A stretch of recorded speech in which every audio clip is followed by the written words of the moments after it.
Hey everyone, Sky here to discuss Raging Bull, starring Robert De Niro as Jake LaMotta, Joe Pesci as Joey, and Kathy Moriarty as Vicky, directed by Martin Scorsese. Now, before I get into this movie, I have seen this movie before, long time ago.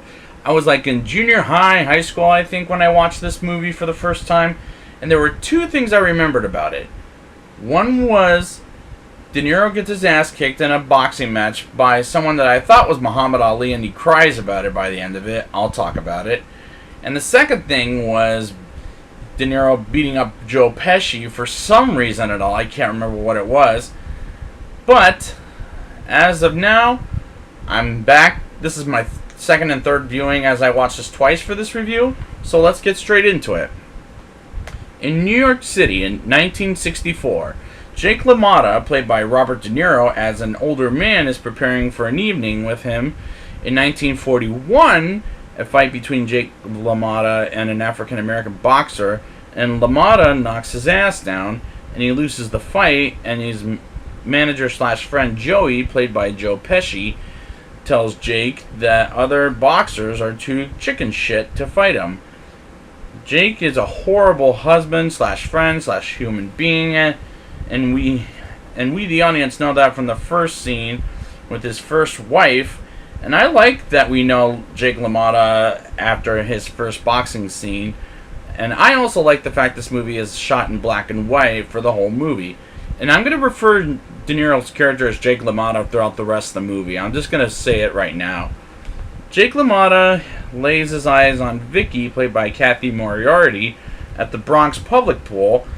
And like in The Wolf of Wall Street, I don't like her as the second wife, and I don't like neither of the wives in these movies.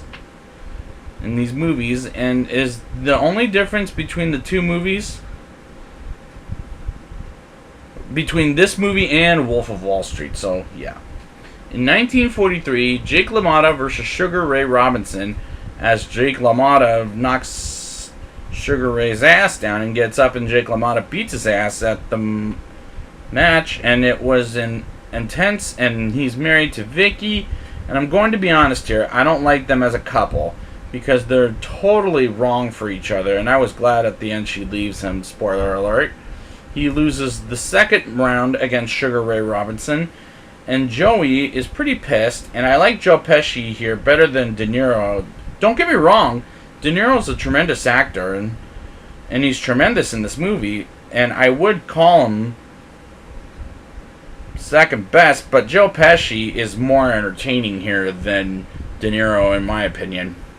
In New York, 1947, in Madison Square Garden, Jake LaMotta versus Billy Fox, with match where Fox doesn't fight Jake LaMotta, and Billy Fox, I swear to God, I thought it was Muhammad Ali, but nope, 17 years too early, but Jake LaMotta loses the fight and cries about it, which I never expect a real boxer to cry, and that I like that powerful moment of this movie.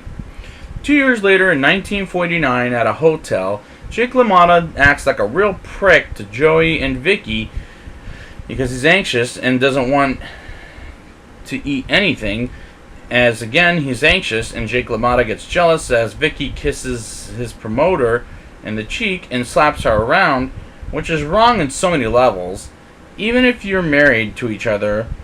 But I did feel bad for Joey and Vicky as Jake LaMotta smacks them around, despite I don't like Vicky.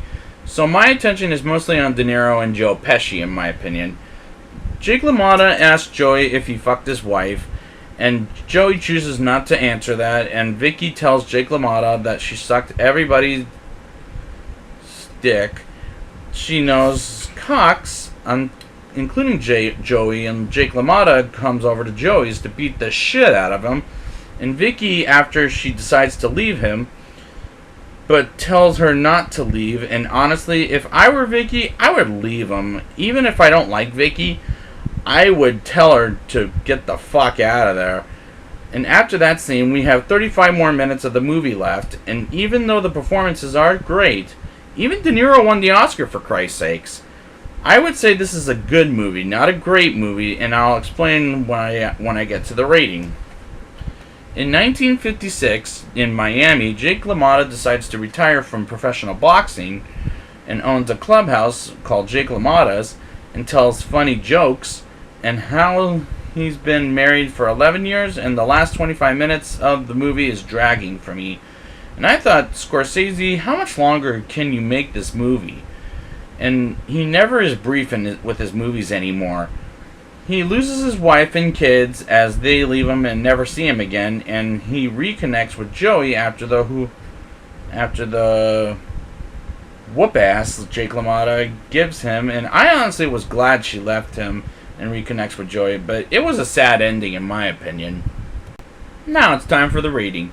I'll give this movie a 7.0 out of 10.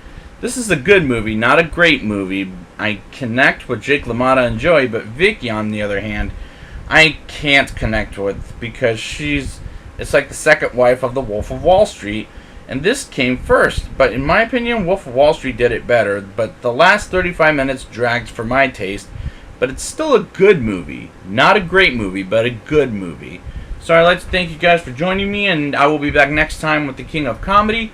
And until next time, then the winner is Robert De Niro for Raging Bull.